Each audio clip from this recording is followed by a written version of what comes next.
Hello friends, very good morning. ఇవాళ editorial start చేసే ముందు మనం రీసెంట్గా లాంచ్ చేసిన క్యాట్ ఇన్ఫినిటీ కోర్స్ గురించి ఒక చిన్న introduction. So CAT infinity, CAT అనేది మీకు తెలిసిందే. ఇండియాలో ప్రీమియర్ బీ స్కూల్స్ అయిన ఇండియన్ ఇన్స్టిట్యూట్స్ ఆఫ్ మేనేజ్మెంట్ ఐఐఎమ్స్లో అడ్మిషన్ కోసం కండక్ట్ చేయబడే test, common admission test, MBA entrance test కింద మీరు తీసుకోవచ్చు ప్రీమియం బీ స్కూల్స్లో ఎంబీఏ చేయడం కోసం. సో దీనికి ఫ్యాకల్టీ ఎవరంటే నేను and Krishna sir. And I got 99 percentile in CAT and Krishna sir got 99.5 percentile in CAT. నేను ఇంగ్లీష్ టీచ్ చేస్తాను వర్బల్, సార్ టీచర్స్ ఎల్ఆర్డిఐ. సార్ వచ్చేసి మీకు LR as well as DI, logical reasoning, data interpretation, దాంతోపాటు quant కూడా sir teach చేస్తారు. So arithmetic portion అంతా కూడా సారే టీచ్ చేస్తారు. అండ్ అలాంగ్ విత్ దిస్, అంటే మేము క్యాట్లో పర్సంటేజ్ సాధించామన్నది ఒకటే పాయింట్ కాదు. మేము క్యాట్ రాసినది 2007-8 ప్రాంతంలో. తర్వాత విడిడ్ ఎంబీఎస్ కూడా మేము top colleges, MDI management development institute, ఇండియాలో ఇది 7th బెస్ట్ బీ స్కూల్. ఈ బీ స్కూల్లో ఇద్దరం కూడా ఎంబీఏ కలిసి కంప్లీట్ చేసాం. తర్వాత సార్ కృష్ణ సార్ ఐసిఐసిఐ బ్యాంక్లో పనిచేస్తున్నారు. అండ్ నేను I worked in the corporate for another close to 10 years and quit and started Eltex classes. So there is a rich experience. Subject మ్యాటర్తో పాటు బీ స్కూల్ లైఫ్ గురించి మాకు అవగాహన ఉండింది. తర్వాత వచ్చే కార్పొరేట్ లైఫ్లో కూడా సార్ ఇంకా పనిచేస్తున్నారు, నేను 10 years పనిచేశాను. All this will come together and help you in your CAT preparation. And CAT ప్రిపరేషన్లో చాలామంది స్ట్రగుల్ అయ్యేది జీడిపిఏ దగ్గర కూడా. అంటే అలాంగ్ విత్ రిటర్న్ టెస్ట్ అనేది ప్రిపరేషన్ అనేది మనం కామన్గా చేసుకుంటాం. జీడిపిఏకి వెళ్ళేసరికి చాలామంది ఏం మాట్లాడాలో తెలియదు, ఎలా మాట్లాడాలో తెలియదు, చాలా స్ట్రగుల్ అవుతూ ఉంటారు. కారణం ఏంటంటే జనరల్ నాలెడ్జ్, ఎస్పెషల్లీ ఎకానమీకి సంబంధించిన పోర్షన్ పైన సరైన అవగాహన లేకపోవడం వల్ల. ఇన్ఫ్యాక్ట్ మేము ప్రిపేర్ అయ్యేటప్పుడు కూడా వీ ఫేస్డ్ సిమిలర్ ఇష్యూస్. అందుకనే when we decided to launch this, we have decided to have exclusive focus for GDPI right from the beginning. అంటే స్టార్టింగ్ నుంచే మీకు బర్నింగ్ ఇష్యూస్ పైన అవగాహన కల్పించడం, హిందూ ఎడిటోరియల్స్ ద్వారా వాటి మీద సబ్జెక్ట్ నాలెడ్జ్ బిల్డ్ చేయడం. ప్లస్ నేను యూపీఎస్సీ ఎకానమీ టీచ్ చేస్తాను యూపీఎస్సీ వాళ్ళకి. సో దాంట్లో కొన్ని ఇంపార్టెంట్ పోర్షన్స్ అనేవి క్యాట్ ఆస్పిరెంట్స్కి కూడా నేను అవైలబుల్గా పెడతాను. You can access that content along with your regular written test preparation. ఇలా వెళ్ళడం వల్ల ఇంటిగ్రేటెడ్ ప్రిపరేషన్ ఉంటుంది. And all this at just 15,000 rupees.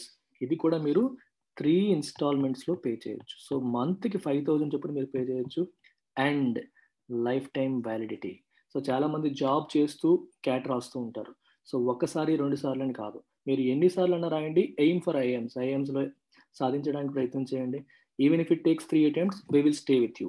2 attempts, we will stay with you. ఒక్క ఫీజుతోనే మీరు ఎన్నాళ్ళైనా ప్రిపేర్ కావచ్చు.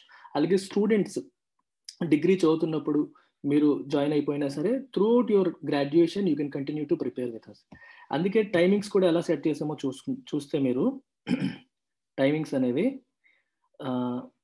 7 to 9 PM వీక్ డేస్లో, వీకెండ్స్ ఏమో ఇలాగా. సో ఇలా పెట్టడం వల్ల ఏమవుతుందంటే జాబ్ చేసే వాళ్ళు అటెండ్ కావచ్చు. 7 to 9 PM అంటే కొన్నిసార్లు మార్నింగ్ ఉంటుంది, మార్నింగ్ 6 to 7. సో ఈ టైమింగ్స్ ఎలా అంటే ఆఫీస్కి వెళ్ళే వాళ్ళకి బాగుంటుంది, కాలేజ్ స్టూడెంట్స్ కూడా అటెండ్ అవ్వచ్చు, అండ్ కంప్లీట్ చేసిన వాళ్ళు ఎప్పుడైనా అటెండ్ కావచ్చు. సో వీకెండ్స్, వీక్ డేస్లో ఈవినింగ్ క్లాసెస్ ఇలా పెడుతూ మనం వెళ్తాం. అండ్ మాక్ టెస్ట్ జరుగుతాయి, ఎక్స్ప్లెనేషన్ జరుగుతాయి, కంప్లీట్ అన్నీ కూడా మేము కవర్ చేయడం జరుగుతుంది. ఇంట్రెస్ట్ ఉన్న వాళ్ళు కాల్ దిస్ నెంబర్. సో ఈ నెంబర్కి కాల్ చేయండి. సో ఇక్కడ నెంబర్ రాస్తున్నాను, 7893899553. ఈ నెంబర్కి కాల్ చేసి మీరు జాయిన్ అవ్వచ్చు. క్లాసెస్ స్టార్ట్ అయ్యాయి, you can join any time. Take care, bye by.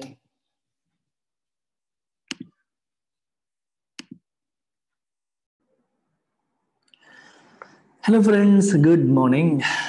ఇవాళ ఎడిటోరియల్ ప్రారంభించే ముందు మీలో ఉన్న UPSC aspirants, APPSC and TSPSC ఆస్పిరెంట్స్కి సెపరేట్ వాట్సాప్ గ్రూప్స్ ఉన్నాయి, మన ఇన్స్టిట్యూట్ వాట్సాప్ గ్రూప్స్. ఆ వాట్సాప్ గ్రూప్స్లో మీకు ట్రయల్ క్లాసెస్ అవుతాయి, ఇన్స్టిట్యూట్ ప్రోగ్రామ్స్ గురించి ఇన్ఫర్మేషన్ ఉంటుంది. ఆ వాట్సాప్ గ్రూప్స్ మీకు ఈ ఎడిటోరియల్ కామెంట్ సెక్షన్లో పిన్ చేసి పెడతాను. క్లిక్ చేసి మీరు జాయిన్ అయిపోండి.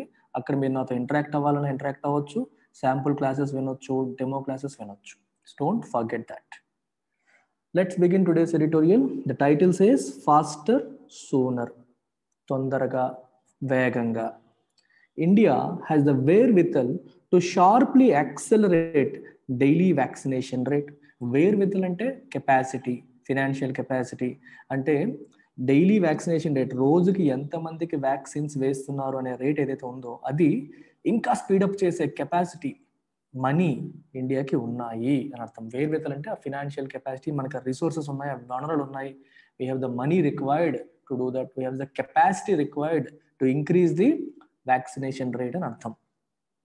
Just 3 weeks after it rolled out the second phase of the mass vaccination program for people above 60 years and those above 45 years with comorbidities, India has now undertaken course correction. Deniki, to vaccinate anyone above 45 years immaterial of comorbidity status from April 1st. So, దీని అర్థం ఏంటి?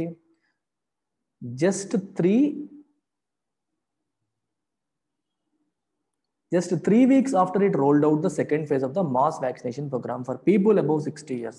మొట్టమొదటి vaccination ఎవరికి roll out చేశారు? First phase ఎవరికి? డాక్టర్స్కి, right? డాక్టర్స్కి, health వర్కర్స్కి, వీళ్ళందరికీ ఫస్ట్ రోల్ అవుట్ చేశారు. అది ఫస్ట్ ఫేజ్. సెకండ్ ఫేజ్ ఎవరికి? 60 years అబోవ్ ఉన్న వాళ్ళకి మరియు 45 సంవత్సరాల పైన ఏజ్ ఉండి కోమార్బిడిటీస్ ఉన్న వాళ్ళకి, అంటే ఆల్రెడీ ఎగ్జిస్టింగ్ డిసీజెస్ ఉన్న వాళ్ళకి సెకండ్ ఫేజ్ అనేది లాంచ్ చేయడం జరిగింది. లాంచ్ చేసిన 3 వారాలకే, జస్ట్ 3 weeks ఆఫ్టర్ ఇట్, దాని తర్వాత India has now undertaken course correction. అంటే ఈ ప్లాన్లో చిన్న మార్పు తీసుకొచ్చింది. కోర్స్ కరెక్షన్ అంటే what is the meaning of course? The path taken. మనం ఏదైనా ఒక విషయం చేయడం కోసం, ఒక పని చేయడం కోసం మనం ఎంచుకున్న మార్గం కోర్స్. కోర్స్ కరెక్షన్ అంటే మనం ఎంచుకున్న మార్గంలో మార్పు చేయడం. ఏంటి ఆ కోర్స్ కరెక్షన్? ఇప్పుడు to vaccinate anyone above 45 years. ఇంతకుముందు ఏమన్నారు? 45 years అబౌవ్ విత్ కోమార్బిడిటీస్, అంటే ఎగ్జిస్టింగ్ డిసీజెస్ ఉన్న వాళ్ళకి మాత్రం అని చెప్పారు. ఇప్పుడు ఏంటి? ఎనీవన్ అబౌవ్ 45 years పైన ఉన్న ఎవరికైనా సరే ఇప్పుడు వ్యాక్సినేషన్ చేస్తాము. ఇమ్మెటీరియల్ ఆఫ్ కోమార్బిడిటీ స్టేటస్, వాళ్ళు కోమార్బిడిటీస్ ఉన్నాయా లేదా, అంటే ఆల్రెడీ కొన్ని డిసీజెస్ ఉన్నాయా లేదా అనే దాంతో సంబంధం లేకుండా, ఇమ్మెటీరియల్ అంటే ఇర్రెలవెంట్ ఆఫ్, దాంతో సంబంధం లేకుండా, ఇర్రెస్పెక్టివ్ ఆఫ్ ఆ సెన్స్లో మీరు తీసుకోవచ్చు. అలాగనమాట. April 1st నుంచి అందరికీ కూడా 45 years పైన ఉన్న వాళ్ళందరికీ కూడా వ్యాక్సినేషన్ ఇస్తారు. By following the UK model of vaccination based on age bands rather than on comorbidities, millions would become eligible to receive the vaccine and be fully protected. అమెరికాలో కూడా, యూకేలో కూడా ఇదే మోడల్ ఫాలో అవుతున్నారు. ఏం ఫాలో అవుతున్నారు ఇక్కడ? UK model of vaccination based on age bands. Age బట్టే, కోమార్బిడిటీస్ ఉన్నాయా లేదా అనే దాన్ని బట్టి యూకేలో చేయట్లా. ఏజ్, పలానా ఏజ్ దాటితే చేసేయండి, లేకపోతే ఆగిపోండి, ఆ మోడ్లో యూకే వెళ్తుంది. అదే మోడ్లో ఇండియా కూడా చేయడం వల్ల మిలియన్స్, లక్షల కొద్ది ప్రజలు would become eligible to receive the vaccine and be fully protected. లక్షల కొద్ది ప్రజలు ఇప్పుడు వ్యాక్సిన్ తీసుకునే ఎలిజిబిలిటీని పొందుతారు మరియు ఫుల్గా ప్రొటెక్ట్ అవ్వబోతారు. Be fully protected. Indeed, people with comorbidities are at a greater risk of becoming critically ill and even dying. Of course, comorbidities ఉన్న వాళ్ళకి రిస్క్ ఎక్కువ, అందులో డౌట్ ఏమీ లేదు. అందరికీ ఈక్వల్గా చూడాలా, కోమార్బిడిటీ ఉన్న వాళ్ళకి ప్రిఫరెన్స్ ఇవ్వాలంటే జనరల్గా మన లెక్క ప్రకారం కోమార్బిడిటీస్ ఉన్న వాళ్ళకే ఇవ్వాలనేది మనకు తెలిసిందే.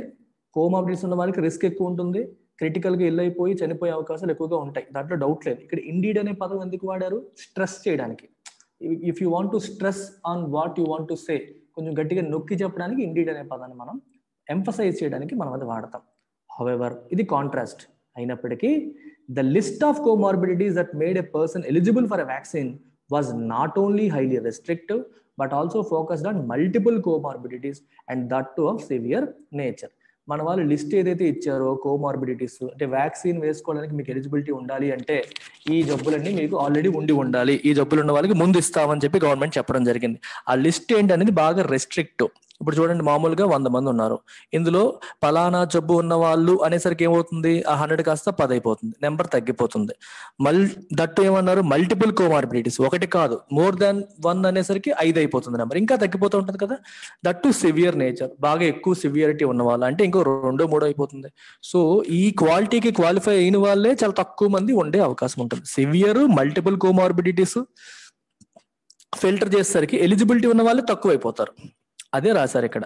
Also the need for a medical certificate, ఇవన్నీ జబ్బులు ఉన్నాయని ప్రూఫ్ ఏంటి? మెడికల్ సర్టిఫికేట్ కావాలి.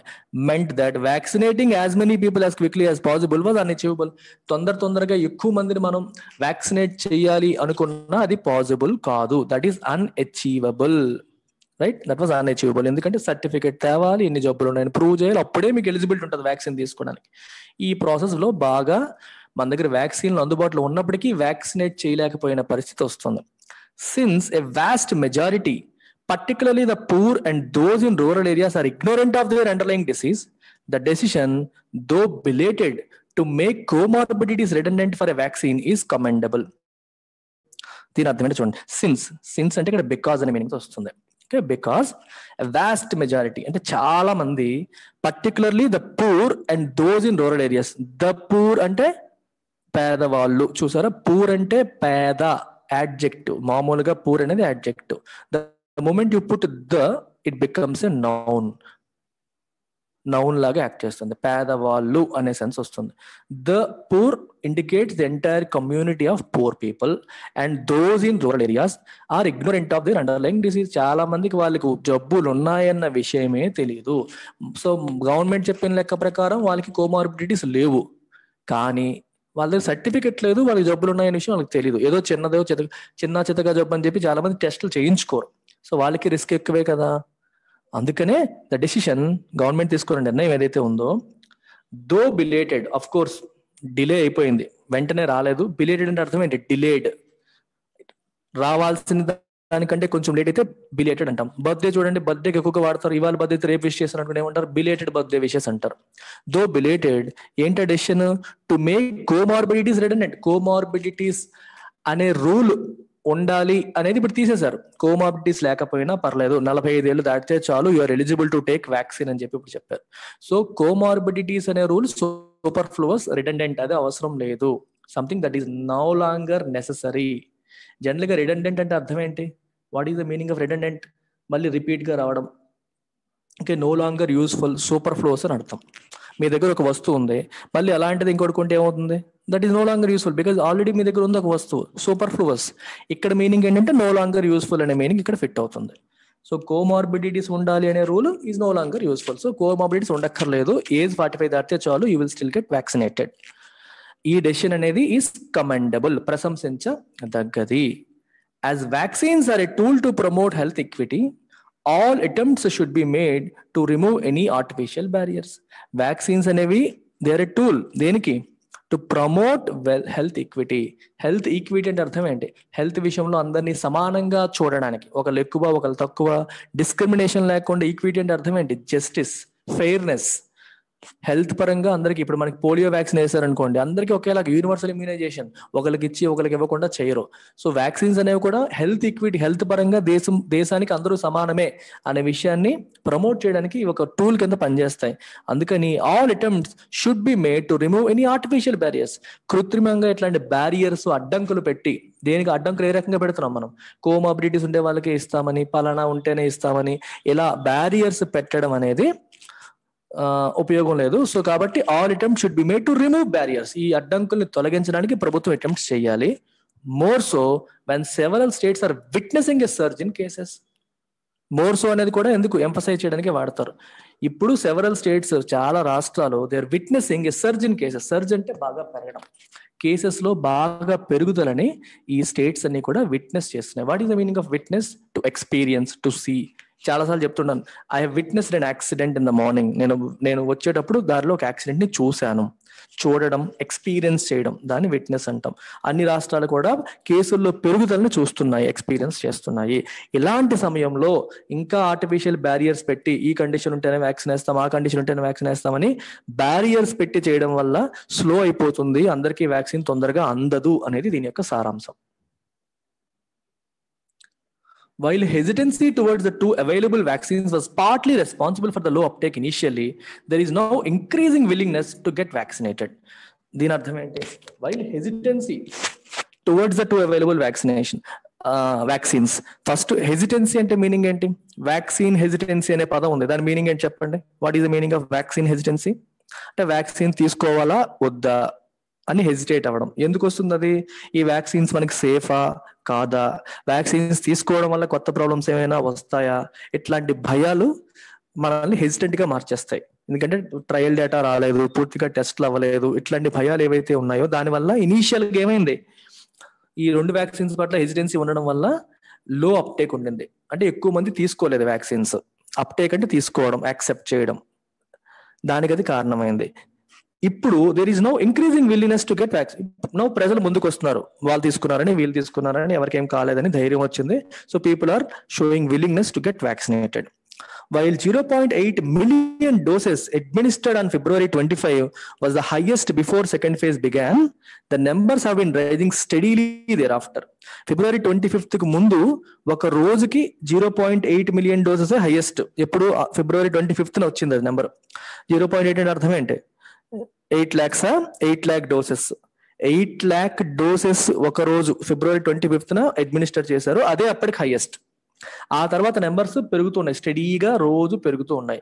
Increasing the gap between 2 Covishield doses partly addresses vaccine shortage. ఇప్పుడు ప్రతి వ్యక్తికి 2 సార్లు డోసులు వేస్తారు కోవిషీల్డ్వి. ఒకేసారి 2 వేయాలంటే vaccine సరిపోకపోవచ్చు.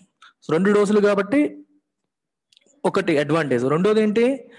Gap between 2 Covishield doses. ఈ రోజు మనకు ఒకటి వేసారు అనుకోండి, వాటి సెకండ్ డోస్ కోసం దగ్గరలోనే ఇమీడియట్ గా వచ్చేస్తే మళ్ళీ వ్యాక్సిన్ సరిపోకపోయే అవకాశం ఉంటుంది. సో రెండింటికి గ్యాప్ ఒక 1 month 2 months ఉంటే ఈ లోపు వేరే వాళ్ళకి ఫస్ట్ డోస్లు అవుతాయి, వీళ్ళకి సెకండ్ డోస్ వచ్చేటప్పుడు కొత్త ప్రొడక్షన్ వచ్చేస్తూ ఉంటుంది. అందువల్ల గ్యాప్ ఇంక్రీజ్ చేయడం అనేది ఈ వ్యాక్సిన్ షార్టేజ్ ఒక రకంగా అడ్రస్ చేస్తుంది. ఎట్ అయినప్పటికీ the 7-day rolling average crossed 2 million doses per day only in the last couple of days. Last couple of days లో ఎంత అయింది? 7-day rolling average 2 million doses per day. ఇక్కడ ఏంటి 0.8 million అంటే 8 లక్షలు ఫిబ్రవరి 25th అయితే, ఇప్పుడు 2 million అంటే 20 లక్షలు. రోజుకి 20 లక్షలకు వచ్చేసాం.